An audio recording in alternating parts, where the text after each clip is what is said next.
Hey everyone, I'm working to hit 1,000 subscribers and I need your help to get there. If you enjoy this content, please hit that subscribe button right now.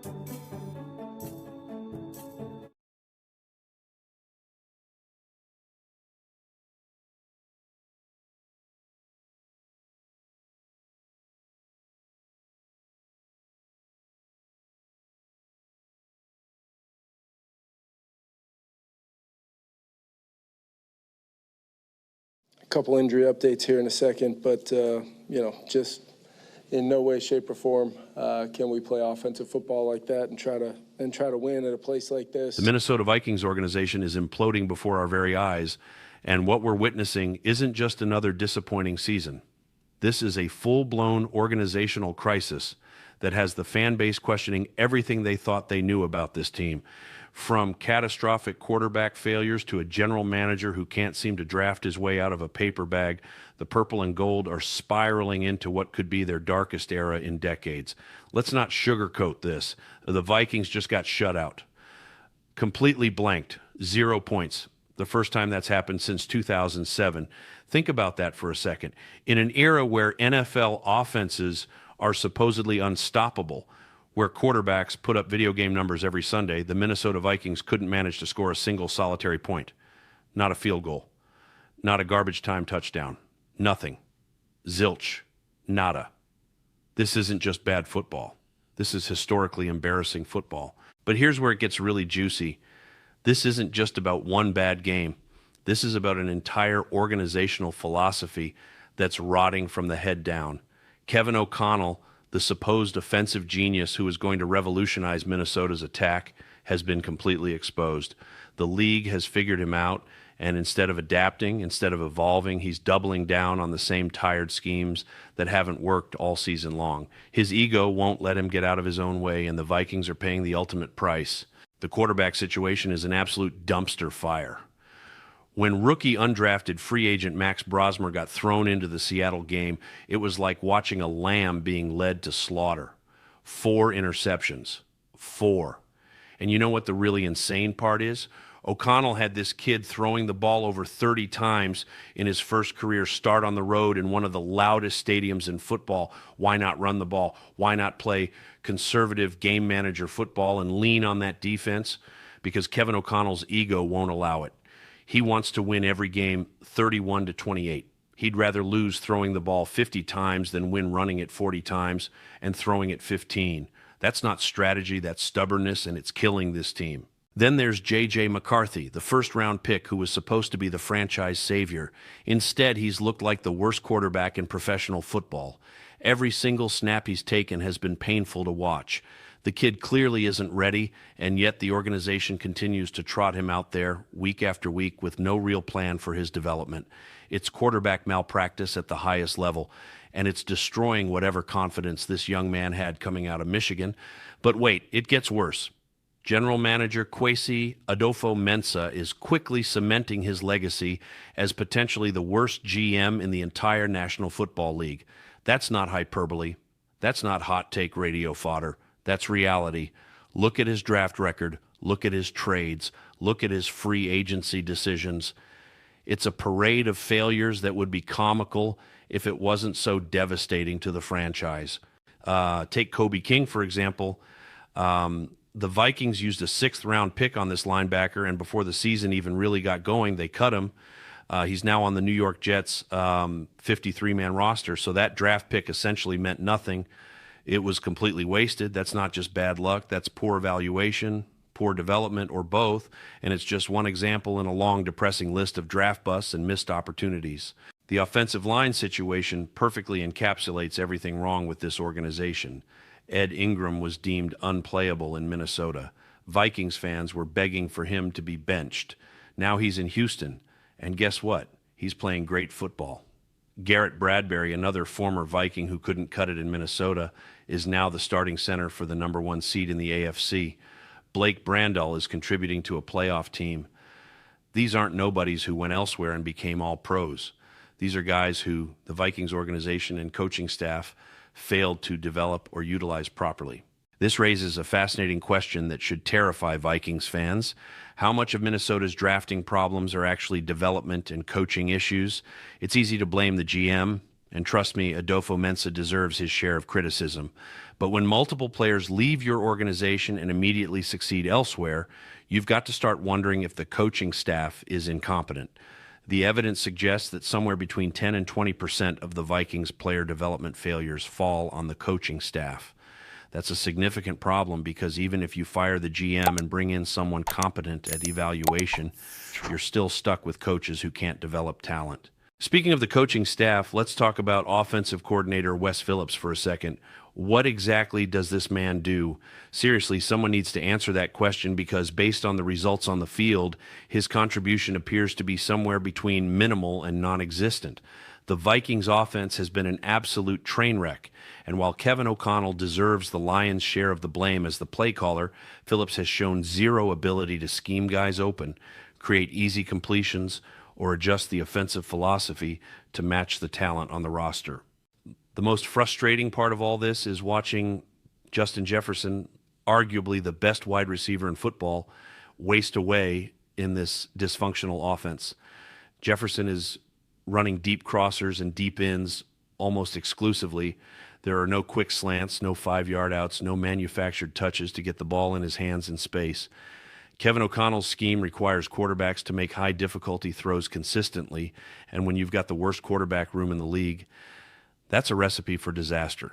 Jefferson is on pace to lose his title as the best receiver in the world, not because his talent has diminished, but because his coaching staff and quarterback situation are completely failing him. And don't think Jefferson hasn't noticed. The speculation about his future in Minnesota is already starting to heat up. If the Vikings don't turn this around quickly, they could be facing a scenario where their generational talent at wide receiver demands out. Can you imagine Jefferson in a Chiefs uniform catching passes from Patrick Mahomes? Or in New England, where they're building something special with their young core? That's not just a nightmare scenario for Vikings fans. That's an organizational failure of epic proportions. The salary cap situation makes everything even more dire. Minnesota is strapped against the cap for the next 2 years. They have no financial flexibility to make major moves in free agency. They're stuck with the roster they have, plus whatever they can add through the draft, which, as we've established, hasn't exactly been a strength for this front office. So you've got a head coach who's regressed as a play caller, a GM who can't evaluate talent, the worst quarterback room in football, and no cap space to fix any of it. If that's not a recipe for prolonged mediocrity or worse, I don't know what is. The only real bright spot, and I mean the only one, has been Dallas Turner's recent play. The rookie pass rusher has come alive over the last 3 weeks with 4 sacks and 2 forced fumbles.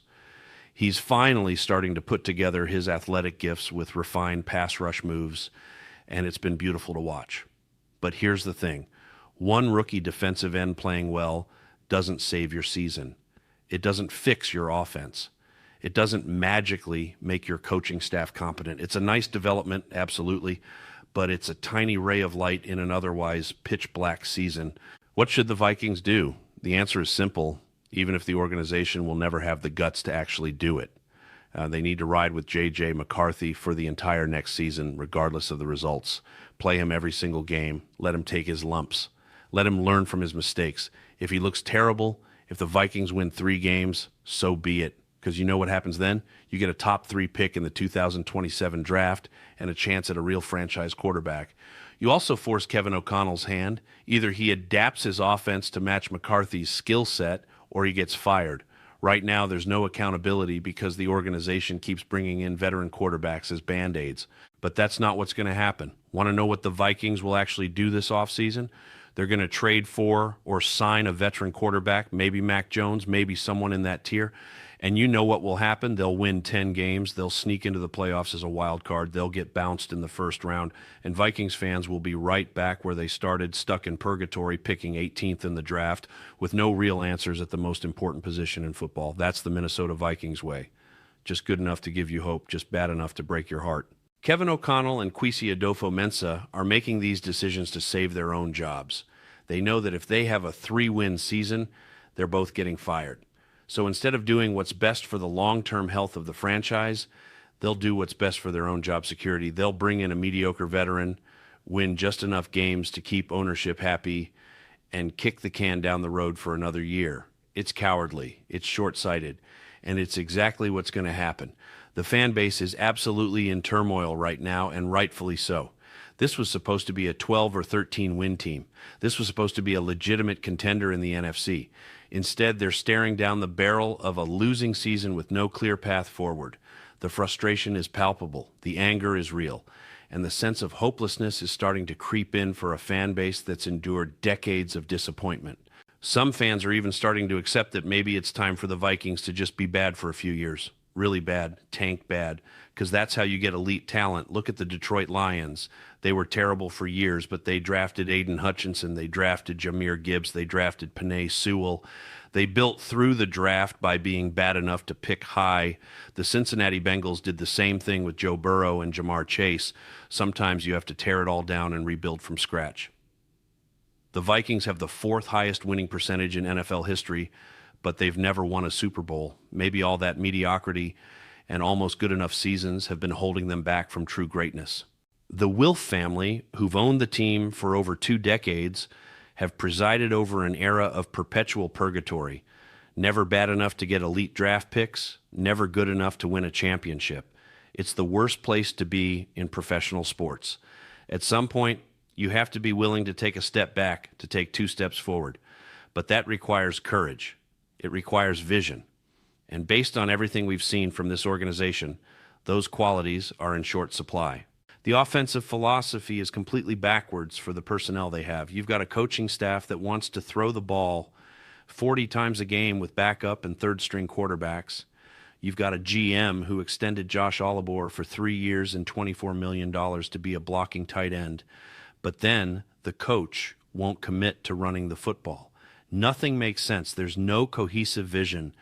It's like watching 3 different people try to build a house using 3 different blueprints. The end result is a disaster. And let's talk about that Seattle game specifically for a moment, because it perfectly encapsulates everything wrong with Kevin O'Connell's approach. You're starting an undrafted rookie quarterback on the road in one of the toughest environments in football. The smart play, the obvious play, is to lean on your defense, run the football, play conservative, try to win 13-10. But that's not sexy enough for Kevin O'Connell. He'd rather lose 42-10 throwing the ball than win 13-10 running it. That's ego. That's a coach who cares more about his reputation as an offensive genius than he does about actually winning football games. Brian Flores, the defensive coordinator, has to be looking at all this and shaking his head. His defense has been playing relatively well, considering they're on the field constantly because the offense can't sustain drives. And yet, because the offense is so dysfunctional, the defense gets none of the credit they deserve. There's growing speculation that Flores could be the next head coach of the Vikings if they decide to move on from O'Connell. And honestly, that might not be the worst idea. At least with Flores, you know you're getting someone who will establish a physical identity and hold players accountable. Another name that's been floated is Dan Lanning from Oregon. He's got that Dan Campbell energy, that tough physical, run the damn ball mentality that Minnesota desperately needs. Imagine a coach who actually commits to the run game, who builds an offensive line that can dominate at the point of attack, who plays complementary football and doesn't try to reinvent the wheel every week. That's what Dan Lanning would bring. And honestly, after years of Kevin O'Connell's finesse, outsmart you, we're going to beat you with scheme approach that clearly isn't working, maybe a punch you in the mouth style of football is exactly what this franchise needs. The draft strategy moving forward is going to be crucial, and right now, nobody has any faith in this front office to get it right. There's talk about drafting Jeremiah Love, the running back from Notre Dame, with a high pick. And look, Love is a hell of a player. But here's the question. What's the point of drafting a premium running back if your head coach refuses to feature the run game? It would be like buying a Ferrari and then only driving it to the grocery store once a week. Unless you can guarantee that drafting a running back high would force Kevin O'Connell to change his offensive philosophy, it's a wasted pick. The irony of all this is that the roster isn't as bad as the results would indicate. There's talent on this team. Justin Jefferson is elite. Jordan Addison despite his struggles this year, has shown he can be a quality number 2 receiver. Dallas Turner is developing into a real pass rushing threat. The defense has pieces, but talent doesn't matter if the coaching is incompetent and the quarterback play is the worst in the league. You can't overcome those two deficiencies no matter how much talent you have at other positions. Looking at the big picture, the Vikings are at a crossroads. They can either commit to a full rebuild, which means bottoming out for a year or two to accumulate high draft picks and truly build something sustainable, or they can continue with this half-measure approach of bringing in veteran Band-Aids and winning just enough games to stay mediocre. History suggests they'll choose the latter. The Will family doesn't seem to have the stomach for a true rebuild. They want to compete every year, even if competing just means being good enough to be disappointing. The tragedy in all this is that the window with Justin Jefferson is closing. He's still young, but he's not going to stick around forever if the organization can't put a competent team around him. Elite wide receivers, no matter how loyal, eventually demand out when they realize they're wasting their prime years on a dysfunctional team. And if Jefferson leaves, if he goes to Kansas City or New England or anywhere else and wins a Super Bowl, Vikings fans will have to live with the knowledge that their organization completely wasted one of the greatest receiver talents of this generation. This isn't just about one bad season. This is about organizational incompetence at multiple levels. It's about a general manager who can't evaluate talent. It's about a head coach whose ego won't allow him to adapt. It's about an ownership group that seems content with mediocrity as long as they're not embarrassingly bad. It's about a fan base that deserves so much better than what they're getting. The Minnesota Vikings have never won a Super Bowl despite being one of the most historically successful franchises by winning percentage. They've come close so many times, breaking hearts in spectacular fashion along the way. But this current iteration of the team isn't even close to contending. They're not breaking hearts with last-second playoff losses. They're just bad, uninspiring, and directionless.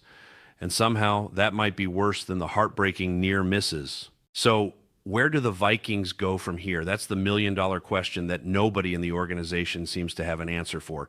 The smart move would be to clean house, start fresh with new leadership, commit to a true rebuild, and build something sustainable. But the likely move is to make cosmetic changes, bring in a veteran quarterback, and hope for 10 wins and a playoff berth that will ultimately mean nothing. And the cycle will continue year after year, decade after decade, with Vikings fans left wondering when, if ever, their team will finally get over the hump and win it all. Now I want to hear from you. What's your hottest take on this Vikings disaster? Do you think they should blow it all up and rebuild? Should Kevin O'Connell be fired? Should they trade Justin Jefferson?